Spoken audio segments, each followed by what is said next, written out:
Messi on City's radar. Jorginho's future is in doubt. The Premier League have got a big decision to make, a transfer roundup, and today's Onefootball Power Rankings. All coming up in the next few minutes, as I'm your host, Matt Froelich, here with the Onefootballers, and this is the Daily News. First off, and yesterday we spoke about the whole Messi issue at Barcelona, basically surrounding Eric Abidal's interview, which basically led to the fact that Messi thought that Valverde's sacking was due to Abidal. He mentioned in the interview, as we spoke about yesterday, that he thought there was something wasn't right in the dressing room. He relayed that to the board and then they sacked Valverde. Messi is clearly unhappy, and the thing that makes this interesting is that Messi has a specific clause in his contract which says he can walk away for absolutely nothing at the end of each season. This is because basically they've given him an act of good faith for everything he's done for Barcelona in the first team over the last 15 years or so. Now, of course, everyone is so quick to jump on this because basically anytime something happens at Barcelona and the fact that Messi can leave, it means the transfer rumours get spinning. Of course, there's only a few clubs that could attract him and pay him those kind of wages, and one of them is Manchester City. If you add on to the fact that Pep Guardiola is the manager, and of course they had such a good relationship all those years ago at Barcelona, this kind of makes sense. It also kind of doesn't make sense because this is Messi leaving Barcelona and I just can't see them let it happening. Anyway, if he does actually move, he may find that he's only with Pep Guardiola for another season or so. Much has been made about the Manchester City manager's future at the club, and even if he does stay and somehow miraculously does win the Champions League this season, it looks like it will only be a matter of time before he leaves the club. Whether or not Messi will be hanging around for long, obviously we're not quite sure just yet. Personally, I think if he was to try somewhere else, it would be someone like the MLS or back in his home country of Argentina. Moving on though, and to Jorginho, whose future has been cast in doubt by his agent. The 28-year-old's agent has been saying that over the summer during Euro 2020, the midfielder is expecting a lot of important proposals, one of them coming from Juventus. Of course, again, with the Messi Guardiola manager-player link, the same thing goes for Jorginho and Maurizio Sarri. When Sarri moved to Chelsea from Napoli, he brought Jorginho with because he saw him as a key factor in his side, a key player of Sarri ball.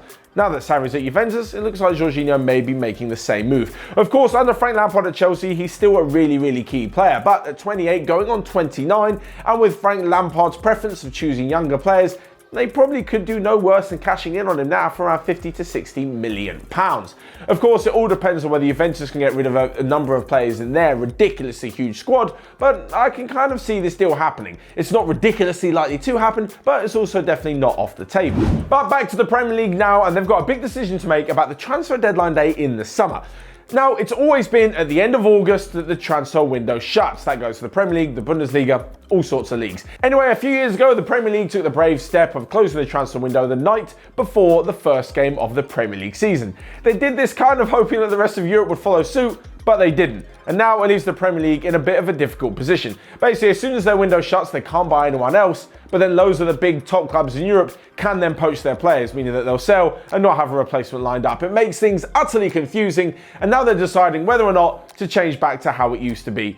In my opinion, yes, it makes complete sense. The Premier League trialled it for a few years, saw it didn't really have a good impact on the teams, so they're going back to the old ways, meaning that from the summer, we could potentially see the Premier League transfer window shut at the same time as everybody else on September the 1st. So next up, to a quick roundup of the rest of the day's transfer rumours, and that is that Cengiz Ünder could be moving to Spurs from Roma only if the North London side make the Champions League. Real Betis want Liverpool's backup goalkeeper Adrian at the end of the year. Manchester United and Chelsea are set to battle it out for Lyon's Moussa Dembele. And lastly but not least, to fund a big summer spending spree at Arsenal, Mikel Arteta may get rid of Alexander Lacazette, Pierre-Emerick Aubameyang and Mesut Ozil. So welcome to the Onefootball Power Rankings. This is when we take a look at some of the players from the top 5 leagues in Europe, their domestic and their Champions League or Europa Cup league games, and put them into some sort of list. But before we get into that, let's take a look quickly at who's in from number 10 till 6.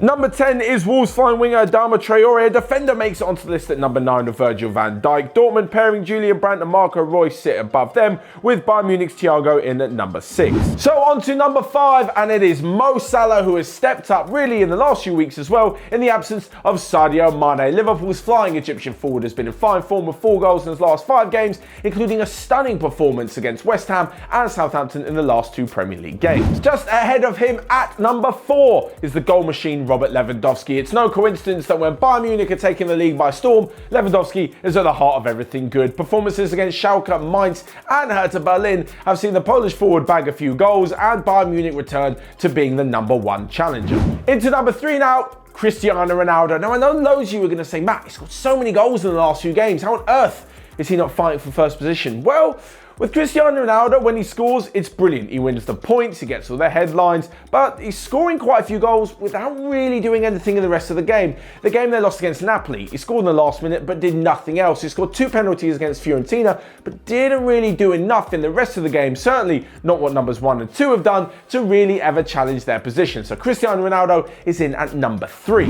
So now we come to numbers 1 and 2. You know how this goes. I'll set out a case for both before finally revealing who is the king of the power rankings this week. First up, and I can reveal that it's not Neymar. His injury over the weekend meant he didn't play against Nantes, and the fact that he didn't get a score because he was injured means that he drops out of the top 10 altogether, and that is because the top 2 have been in some fine form. In fact, the rest of the top 10 have.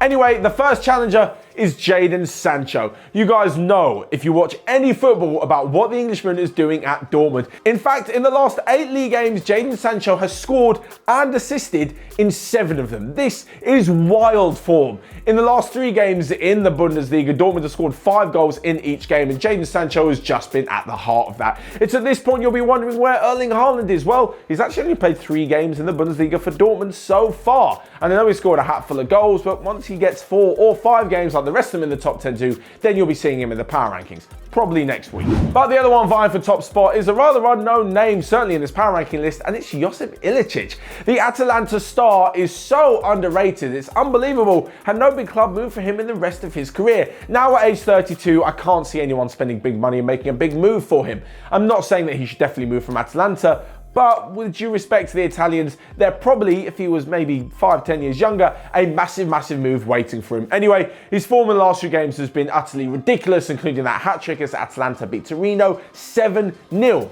Of course, the team are still in the last 16 of the Champions League as well. So without further ado, I can reveal that the winner of this week's power rankings, Jayden Sancho. Of course, the Englishman is absolutely flying, and don't be surprised to see him in a new team come next season. So that's all from me for today. Let me know your thoughts on the power rankings, the rest of today's daily news in the comment section below. Whilst you're there, smash the like button and click here or here to check out all of the other videos we've got going on OneFootball. But until next time, I'll see you guys later.